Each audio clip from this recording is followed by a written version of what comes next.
All right, socialist mayoral candidate Zoran Mondani heads to Staten Island today, the third stop on his quote anti-Trump tour. And as a new poll shows, the far left candidate has taken a commanding lead over the competition.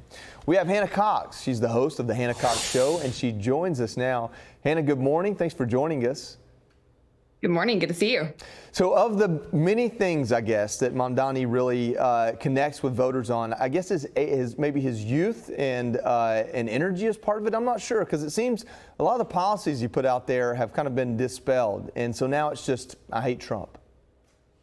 Right. Well, I think that's a pretty salient message on the left, unfortunately. And what we're seeing right now in this country is that a lot of people are no longer paying attention to actual policies. They're really paying attention to the feelings that they get in relation to various candidates. And there is a strong strand of populism on both the left and right. We've seen that with the MAGA base and Trump on the right. I think the answer to that, to many Democrats, is unfortunately going to be this sort of democratic socialism blend that was popularized by Bernie Sanders and by AOC. Obviously, these ideas have been catastrophic failures every time that they've been put into place. But I think the DNC is still scrambling given their losses over the past year. And unfortunately, instead of recognizing that maybe they went too far left and that they need to moderate and present candidates like they had in the 90s, like Bill Clinton, that most of America could actually vibe with, instead, they're running to the other extreme of what they've been doing. And I think that that's not only going to be a huge catastrophe for all of the Americans who have to live under these policies,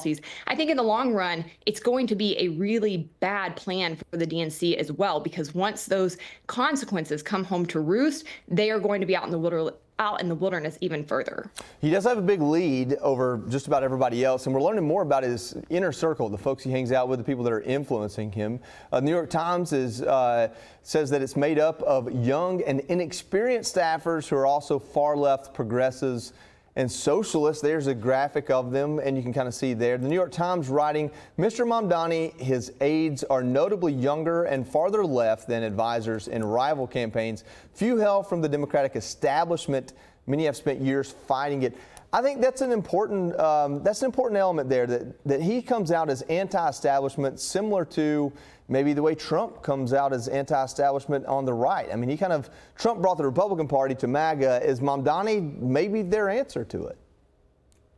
You know, I think it is, and we have to separate whether or not this is a good idea as far as policy goes and whether or not it's a good idea what they're doing if they want to win elections. And I think that the reality is the latter is true. Having younger people on your side is important, particularly given the way that the media ecosystem is changing. Trump very famously utilized podcast and new media and TikTok in order to gain traction with demographics that the right hasn't touched in decades. And so I think the left is recognizing they have to do the same thing. And he's got people on his side that will know how to do that. And I think as a whole, you know, just new energy is really interesting on the left, because their party is exceptionally old. If you look at their representatives, you look at the people who have been calling the shots within their movement for some time, they're very old. And so everything they're doing is quite antiquated. It's not going to have the same energy. So I think they might have found a winning combination. I do want to highlight here, though, that when it comes to this race in New York, let's be very, very honest that the opposition, the competition was not stiff. New Yorkers really didn't have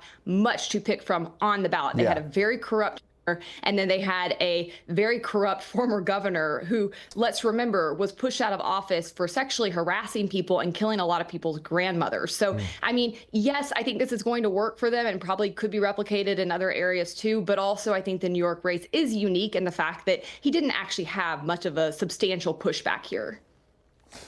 No, I think you're right. New York's the biggest city in the country. It obviously has influence from one coast to the other.